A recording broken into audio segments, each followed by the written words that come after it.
Hi, in this video, we'll take a look at Incoterms 2020, what they mean, their application, and the benefits of using them.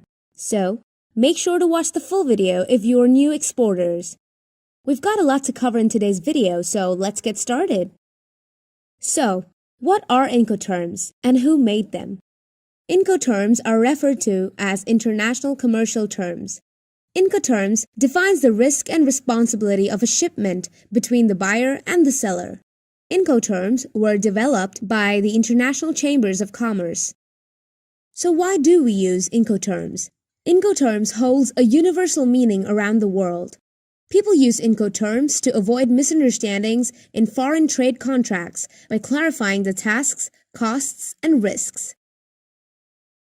How to use Incoterms? If parties want Incoterm 2020 rules to apply to their contract, the safest way is to clearly mention it in the contract. For example, CIF Hong Kong Incoterms 2020.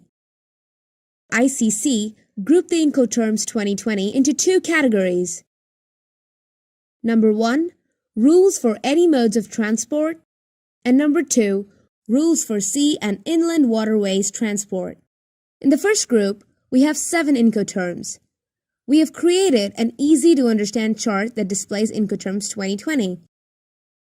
The left side of the chart displays the different types of Incoterms beginning from top to bottom. The top side of the chart displays the different obligations and charges and displays which are covered by the seller and which are covered by the buyer. The blue points to the sellers and the yellow points to the buyer. So, let's start at the first Incoterm, EXW, which means X Works or X Warehouse. In X Works, the seller is only responsible for ensuring that the cargo is packaged so it is ready for export and the goods can be collected from their location. The risk or liability for the goods transfers to the buyer when the goods are made available at the agreed-upon place. The buyer bears all risks and costs once they collect the goods from the seller's location. By applying this rule, the buyer and the seller do not have to make an insurance contract. Now it's time for Incoterm number 2, FCA, which means Free Carrier. In FCA, the seller is responsible for the export clearance and the delivery of goods to the carrier at the named place of delivery. The Incoterms 2020 FCA has 2 possible delivery locations. Number 1, if the place of delivery is at the seller's premises, the seller must load the goods. Number 2, if the delivery takes place in a different location, the seller is not responsible for unloading. When the goods have been delivered by the seller to the selected location, the risk transfers to the buyer. The buyer is responsible for paying the price of goods and all that transportation fees from the seller's place to the buyer's selected place. In FCA, it becomes the buyer's responsibility to determine if they would like to obtain an insurance policy. Moving right along to Incoterm number 3, CPT. CPT, also known as Carriage Paid To.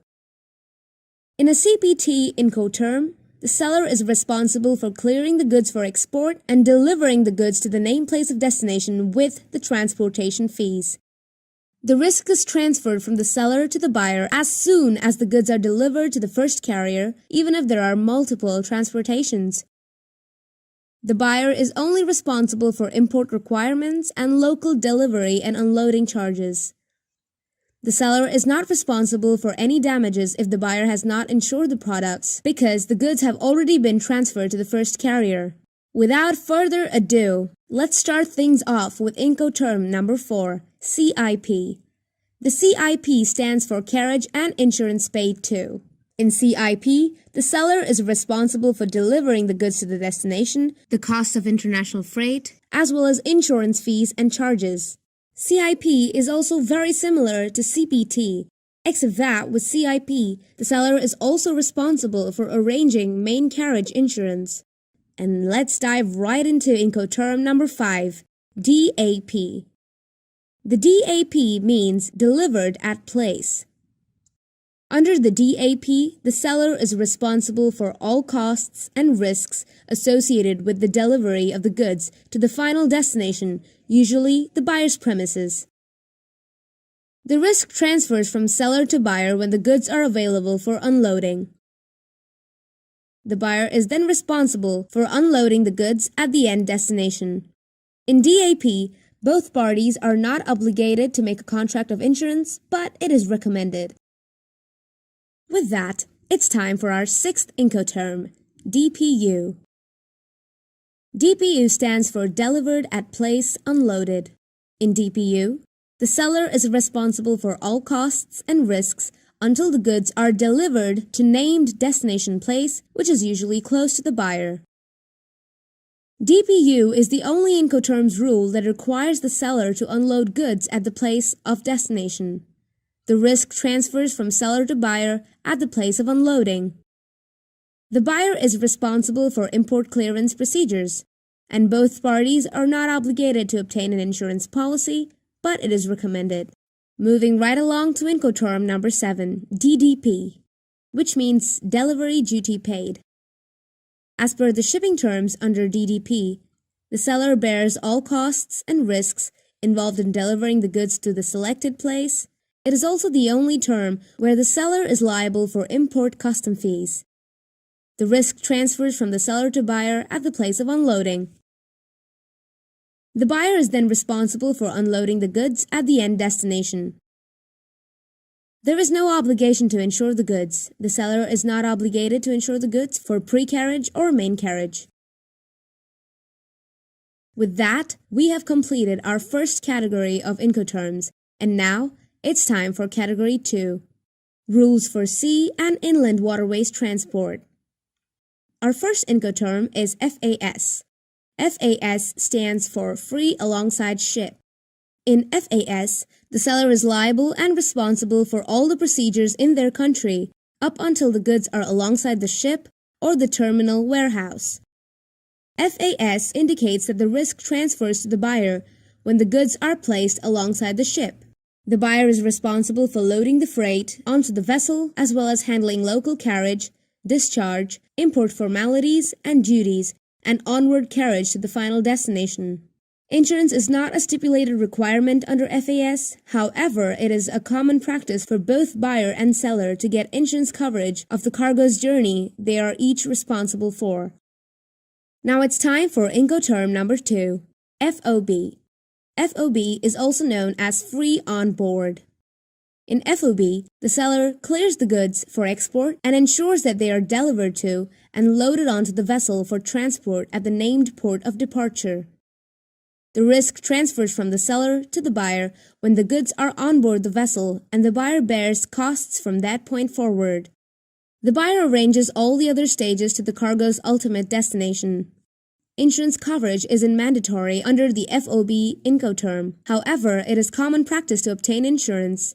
This may be done by the buyer, seller, or both to cover the entire ocean freight journey or their respective responsibilities. With that, it's time for our third Incoterm, CFR. CFR stands for Cost and Freight. The CFR Incoterm is an Incoterm that is exclusive to ocean freight shipping.